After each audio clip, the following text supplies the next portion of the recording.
നമസ്കാരം. എല്ലാവർക്കും പുതുവത്സരാശംസകൾ. എല്ലാവർക്കും ഈ ഒരു വർഷം നല്ലത് സംഭവിക്കട്ടെ എന്ന് ആശംസിക്കുന്നു. ഇന്ന് നമ്മളൊരു പുതിയ വിഷയത്തെക്കുറിച്ചാണ് സംസാരിക്കുന്നത്. നമ്മൾ എല്ലാവരും ശ്രദ്ധിക്കാറുണ്ട് നമ്മുടെ നാഷണൽ ഹൈവേയുടെ ജോലികൾ. ആദ്യം കുറച്ച് ആത്മാർത്ഥമായിട്ട് അവർ ജോലി ചെയ്തിരുന്നു.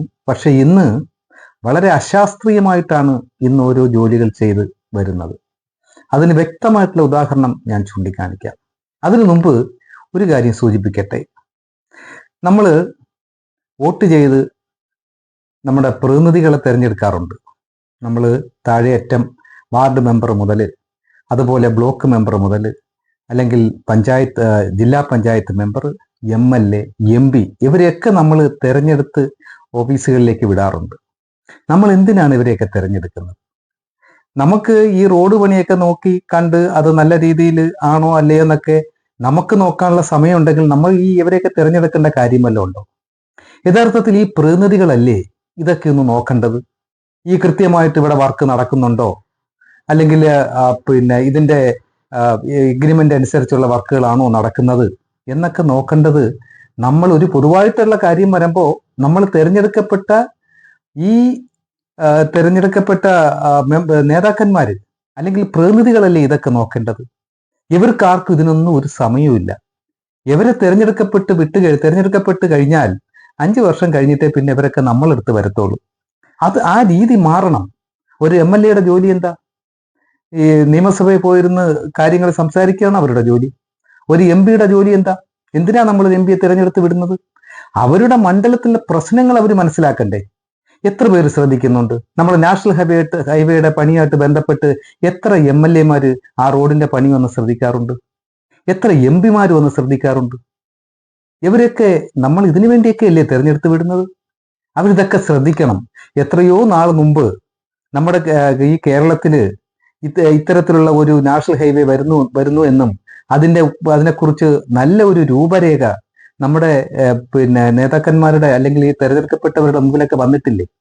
അപ്പോൾ അവരത് തീർച്ചയായിട്ടും അത് പഠിക്കുകയും അതിന് പോരായ്മകൾ ഉണ്ടെങ്കിൽ അത് റിപ്പോർട്ടായിട്ട് കൊടുക്കുകയൊക്കെ വേണമായിരുന്നു. ഇതൊന്നും ചെയ്യാത്തത് കൊണ്ടല്ലേ നമ്മൾ ഈ മതില് പോലെ ഈ റോഡ് പണി ഇപ്പോൾ നടന്നു വരുന്നത്. അതൊക്കെ പോട്ടെ, അതൊരു ഭാഗം. എൻ്റെ ശ്രദ്ധയിൽപ്പെട്ട ഒരു കാര്യം ഞാൻ ഇവിടെ കൊണ്ടുവരികയാണ്. നമ്മൾ ഈ നാഷണൽ ഹൈവേയുടെ 2 ഭാഗവും മതില് പോലെ കെട്ടിത്തിരിക്കുന്നുണ്ട്. ഏറ്റവും മുകളിലാണെങ്കിൽ പോലും 2 ഭാഗവും. അതില് സ്ട്രീറ്റ് ലൈറ്റുകൾ ഫിറ്റ് ചെയ്യുന്നുണ്ട്. ആ സ്ട്രീറ്റ് ലൈറ്റുകൾ യഥാർത്ഥത്തിലുള്ള എഗ്രിമെന്റ് അനുസരിച്ചാണെന്നുണ്ടെങ്കിൽ, കരാർ അനുസരിച്ചാണെന്നുണ്ടെങ്കിൽ ആ റോഡിൽ നിന്ന് ഏകദേശം ഒരു 3 അടിയോളം താഴ്ചയിൽ നിന്ന് ചതുരത്തിൽ കോൺക്രീറ്റ് വന്ന് അതിനകത്ത് നീളമുള്ള നട്ടും ബോൾട്ടും ഫിറ്റ് ചെയ്ത് അതിൻ്റെ മുകളിലാണ് ഈ പറയുന്ന സ്ട്രീറ്റ് ലൈറ്റിന്റെ കീഴ്ഭാഗം സെറ്റ് ചെയ്യേണ്ടത്. അങ്ങനെ സെറ്റ് ചെയ്ത് കഴിഞ്ഞാൽ അത് എക്കാലവും അത് നിലനിൽക്കും. ഏത് കാറ്റടിച്ചാലും ഏത് വാഹനം വന്നിടിച്ചാലും അതൊന്നും മറിഞ്ഞു വീഴത്തില്ല. യഥാർത്ഥത്തിൽ അങ്ങനെ തന്നെയാണ് ഇത് പണിതുകൊണ്ട് വന്നിരുന്നത്. ഇതെന്താ ഈ കാണിച്ച ഈ ഫോട്ടോയിൽ നിൽക്കുന്ന നമുക്ക് വ്യക്തമാവും ഇതെങ്ങനെയാണ് ഇത് സെറ്റ് ചെയ്ത് വെച്ചേക്കുന്നത്. ആദ്യം സെറ്റ് ചെയ്തതാണ് ഇത്. നമ്മുടെ പാരിപ്പള്ളിക്ക് അപ്പുറത്ത്, കൊല്ലം ജില്ലയിൽ പാരിപ്പള്ളിക്ക് കിഴക്ക് ഭാഗത്തൊക്കെ കുറെ സ്ഥലത്ത് ഇതുപോലെ സെറ്റ് ചെയ്ത് വന്നിട്ടുള്ളതാണ്. അതിനുശേഷം ഇത് വെറും ഈ പറയുന്ന മതിലിന്റെ മുകളില് ഒരു ആംഗ്ലെയർ സെറ്റ് ചെയ്തിട്ട് അതിനകത്ത് നട്ടും ബോൾട്ടും ഫിറ്റ് ചെയ്ത് വെച്ചേക്കുക. നല്ലൊരു കാറ്റടിച്ചാൽ ഇത് മറിഞ്ഞു വീഴില്ലേ? ഒരു വാഹനം വന്നിടിച്ചാൽ ഇതെല്ലാം കൂടെ പൊളിഞ്ഞ് താഴെ കൂടെ പോകുന്ന റോഡിലൂടെ പോകുന്ന വണ്ടിയുടെ മുകളിൽ വീഴില്ലേ?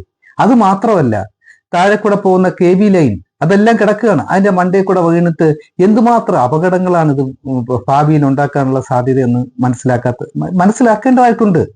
ഇതൊക്കെ ഈ MLA MP ഒക്കെ ഇത് ശ്രദ്ധിക്കണം. അവർക്ക് വേണ്ടിയും കൂടിയാണ് ഞാൻ ഈ വീഡിയോ ഇടുന്നത്. നിങ്ങൾ ഇതിനെക്കുറിച്ച് ചിന്തിച്ചിട്ടില്ല എന്നുണ്ടെങ്കിൽ നിങ്ങളിത് ശ്രദ്ധിക്കണം.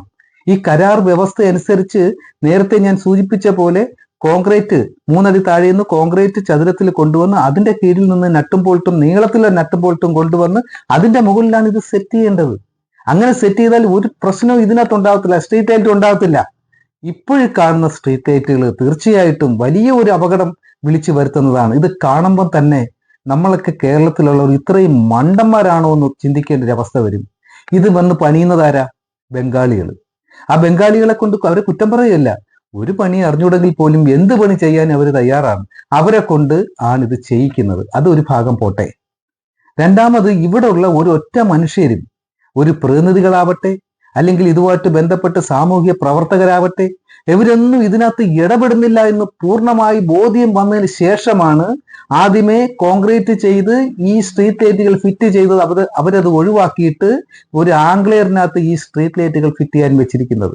ഇപ്പൊ അങ്ങനെയാണ് ഫിറ്റ് ചെയ്തുകൊണ്ട് വരുന്നത്. ആദ്യമേ കോൺക്രീറ്റ് ചെയ്ത് അതിനുശേഷം ഈ സ്ട്രീറ്റ് ലൈറ്റുകൾ ഫിറ്റ് ചെയ്ത വീഡിയോ ഞാൻ കാണിച്ചു തരാം. എന്നാൽ ഇപ്പോ ഫിറ്റ് ചെയ്തുകൊണ്ടിരിക്കുന്ന വീഡിയോയും ഞാൻ കാണിച്ചു തരാം. ഇതിൽ നിന്ന് മനസ്സിലാവും നമ്മൾ എന്തുമാത്രം പറ്റിക്കുന്നു എന്നുള്ളത്. യഥാർത്ഥത്തിൽ ഇതൊക്കെ നമ്മുടെ പ്രതിനിധികൾ, എംപിമാരും MLA-മാരൊക്കെ ശ്രദ്ധിച്ച് അതിന് പറയേണ്ടടുത്തുള്ള പരാതികൾ പറഞ്ഞൊരു നടപടി സ്വീകരിക്കേണ്ട ആൾക്കാരാണ് അവര്. ഇവരൊക്കെ അങ്ങ് നിയമസഭാ മന്ദിരത്തിലും പാർലമെന്റ് മന്ദിരത്തിലും പോയങ്ങ് ഇരിക്കുകയാണ്. ഇതൊന്നും അവരറിയുന്നില്ല. നമ്മളങ്ങ് തിരഞ്ഞെടുക്കുന്ന ഒരു ചടങ്ങ് പോലെ തിരഞ്ഞെടുക്കപ്പെടുന്ന ഒരു സംവിധാനമായി മാറിയിരിക്കുക. അതൊന്നും പോരാ, ഇതൊക്കെ ശ്രദ്ധിക്കണം. ശ്രദ്ധിച്ചിട്ട് ജനങ്ങൾക്ക് ബുദ്ധിമുട്ടുണ്ടാക്കുന്ന അല്ലെങ്കിൽ അവരുടെ ഭാവിക്ക് തകരാറുണ്ടാക്കുന്ന ഇത്തരത്തിലുള്ള പ്രവർത്തികൾ നിർത്തിവെക്കാൻ ആവശ്യപ്പെടണം. എന്നിട്ട് അത് കൃത്യമായിട്ട് രീതിയിൽ അത് എങ്ങനെയാണോ അത് പറഞ്ഞിരിക്കുന്നത്, എങ്ങനെയാണോ ചെയ്തുകൊണ്ട് വന്നിരുന്നത്, അതുപോലെ ചെയ്യിപ്പിക്കാനുള്ള ഒരു മാനസികാവസ്ഥ ഇവർക്കൊക്കെ ഇനി ഉണ്ടാകട്ടെ. അവരിതിനകത്തൊക്കെ വന്ന് ഇതിനകത്തൊക്കെ ഇടപെടട്ടെ. നിങ്ങളെ ഞങ്ങൾ തെരഞ്ഞെടുത്ത് വിട്ടേക്കുന്നത് ഇങ്ങനെയുള്ള പ്രശ്നങ്ങളിൽ ഇടപെടാനാണ്. അല്ല നിങ്ങൾക്ക് അവിടെ ഡൽഹിയിലും കേരളത്തിലും പോയിരിക്കാൻ വേണ്ടി, കേരളത്തിലെ തലസ്ഥാനത്ത് പോയിരിക്കാൻ വേണ്ടി അല്ല എന്ന് നിങ്ങൾ മനസ്സിലാക്കുക. അങ്ങനെ മനസ്സിലാക്കി പ്രവർത്തിച്ചാൽ വീണ്ടും വീണ്ടും നിങ്ങളെ ഈ ജനങ്ങൾ തെരഞ്ഞെടുത്ത് വീട്ടിലോട്ട് വിടും എന്ന് മാത്രം പറഞ്ഞുകൊണ്ട് ഞാൻ നിർത്തുന്നു. നന്ദി, നമസ്കാരം.